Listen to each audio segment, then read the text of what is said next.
Greetings gamers! My name is Alex and I'm the former community manager for Monkey Quest Reborn, a fan-made, non-profit recreation of Monkey Quest that was shut down in February of 2021 after receiving a cease and desist notice from Viacom CBS, the original creators of Monkey Quest. After this shutdown, I said that I wouldn't come back to the game unless three specific scenarios happened. One, if Monkey Quest Reborn was granted a license to work on the game by Viacom CBS, or two, if Viacom CBS reinstated the Monkey Quest servers and allowed users to play the game again. And while sadly I won't be talking about either of those today, I do have that third condition met. I've made a discovery. You see, there was always this vague rumor floating around the community that at one point or another, a television series for Monkey Quest was in production. The only real source we had to go off of was a Variety article from 2012, mentioning films for Monkey Quest, The Legend of Korra, and Dora all being in development. And considering both Monkey Quest and Legend of Korra never received films, I and many others wrote it off as just another wild rumor in the sea of mysteries. Adjacent to this was another unexplained discovery. This promotional image, which seemed to be from Monkey Quest, but didn't have an art style like any other we had seen before. It kind of looks like the 2014 aesthetic, but especially with the depiction of Ka in the background, which, by the way, is the only depiction of Ka we have outside of the intro cinematics for the game. It just didn't seem to fit with anything else we knew. And also, the evil-looking bananas running around and the characters who we've seen nowhere else in the game, it just didn't add up. That was until a couple days ago. Eric Robles, please say I'm pronouncing that name right, most well known for his series Fanboy and Chum Chum, and more recently Netflix's Glitch Text, posted that same image we just mentioned with a very interesting caption. Back in 2012, I was asked by Nickelodeon to develop the Monkey Quest online game into a series. I said I would do it if I was allowed to create original characters and stories in this extremely fun world. I have about 4 months worth of never-before-seen art that I'll be posting here in the meantime. Unfortunately, the show was never produced because the game lost its popularity while this was in development. Timing is really everything. What followed in the coming weeks was more than we could have ever imagined. Storyboards, character designs, concept art, lore, and so much more. Thanks to the discovery of these posts by Chikinski in the community, former concept artist for Monkey Quest Reborn, and especially Eric Robles for posting these, we finally have some answers. So, let's dive in. Perhaps the biggest discovery from this is how Ka was going to be depicted in the show. The notes on this image here give us some clarity. I'm going to do my best to interpret the words here, but if you out there have a different interpretation you want to put forward, feel free to leave it in the comments below. This is Ka. He has taken on this corpse. He needs to take life from everything that is around him. The something ardeur form of life. The Monkey King essence to be back to life, he lives his crystal shards, destroyed, and the rest is illegible. My interpretation of this, based on what I know about Monkey Quest lore, is that Ka, in order to sustain his essence, needs to consume other things. And this is why we see him ravaging the lands of Ook and devouring everything in his path. It's necessary for him to keep surviving, which I go into more detail in the video linked at the info card. Essentially, it seems like that in the show, Ka would be chasing after the Monkey King's essence. The Monkey King was essentially the most perfect monkey to ever live in monkey society. And presumably, if Ka were to consume the Monkey King's essence in some way, Ka's form would be stabilized permanently. He wouldn't have to keep feeding. So for Ka to appear in the show, he would do the normal kid-friendly thing of possessing a corpse! Yay! This corpse looks to be of a Guardian Knight, especially considering the art included on the left.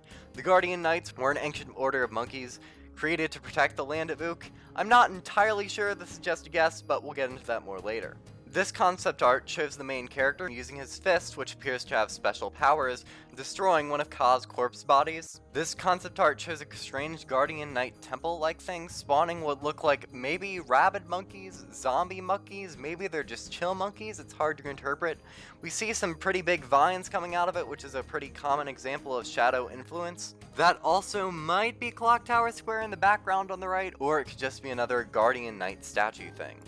Here's a more zoomed out concept art of the main character destroying one of Ka's possessed bodies, along with some other possessed bodies coming to chase the monkeys, which seems to imply that Ka can possess multiple corpses at once, which is frankly terrifying, but let's continue. Now we get into some actual storyboards for the game. I'll try my best to interpret. It's core Grizz, my boy. We're all Guardian Knights here.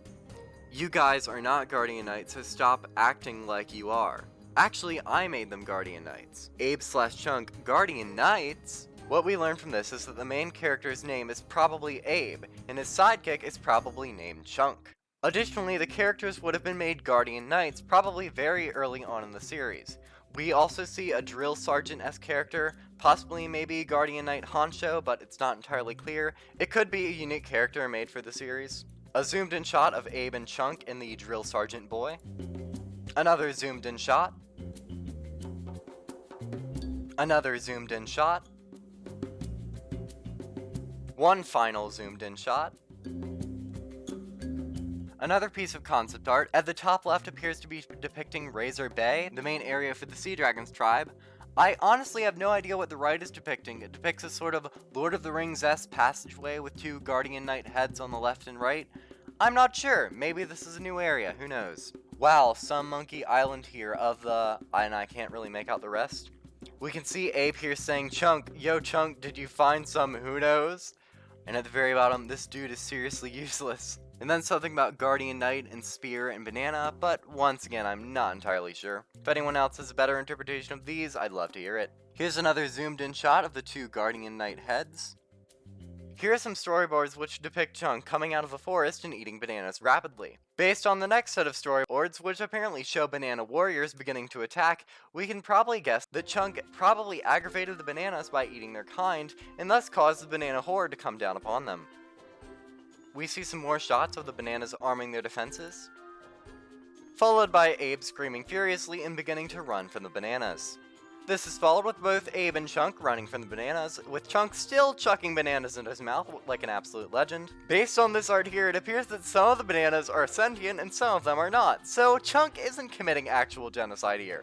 He throws one of the bananas backwards, realizing that it is indeed alive. The banana storyboards end there, and the final bit of art we get is a possessed monkey warrior attacking presumably Abe, with a mysterious figure in the background rising up to save our heroes from Ka. We can possibly gather from this that the horn on the head means that this monkey is specifically possessed by Ka, while the other monkey corpses are just possessed by shadow magic. Once again, I'm not entirely sure. If you have any other interpretations, leave them in the comments below. I'd love to hear them. Overall, this was definitely a very interesting find, and it was very cool to see, and I'm definitely not alone in this. Eric Robles' posts were gathering hundreds and even thousands of likes, and the comment section poured out praise for the series. If anyone at Viacom CBS happens to be watching this video, please know that there are many other nostalgia junkies just like me who would pay good money to play Monkey Quest again. If Monkey Quest servers were to be reinstated again, even without maintenance, updates, or modernizations, I can say with great confidence that the amount of money made off user memberships in the Nick Cash Mall, if the game were to be reopened again, would far outweigh the cost of hiring a couple people to get the servers running again and paying server cost. It's practically free money, and all it takes is one simple decision. Also, we'd love to be a community again, so there's that too. Thanks for watching. I hope you learned a little something from this video. While I don't plan on making another Monkey Quest video unless the game is playable again in a legal fashion, or there's another big discovery like this, I'll definitely still be putting videos out on this channel, of course, for other gaming content. Anyway, thanks for watching and have a wonderful rest of your day.